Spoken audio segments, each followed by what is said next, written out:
దేవునికి మహిమ కలుగును గాక. ఆ దేవుని మహాకృప వల్ల మనమందరం ఆరోగ్యంగా క్షేమంగా ఉన్నాం. బైబిల్లో అద్భుతమైన వాక్య సందేశాలు ఎన్నో మనుషులను సరిచేస్తూ ఉన్నాయి. ఒక అద్భుతమైన మాట, హృదయ శుద్ధి గలవారు ధన్యులు అని వాక్యం సెలవిస్తుంది.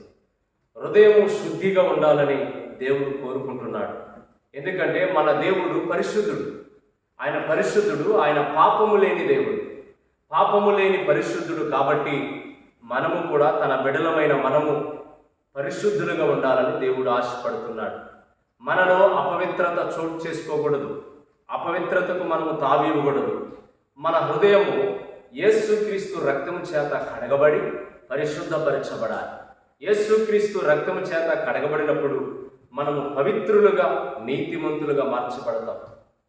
ఏదైనా పాపములో ఉన్నావా, శాపములో ఉన్నావా, బలహీనతల్లో ఉన్నావా, జోదాలతో వ్యసనాలతో మగ్గిపోతున్నావా, ఒక్క మాట, ప్రభువా నువ్వు నాకు కావాలి, నీ రక్తము చేత నన్ను కడుగు, నన్ను శుద్ధీకరించని నువ్వు ఆశపడితే తప్పక దేవుడు నీకు సహాయం చేస్తాడు.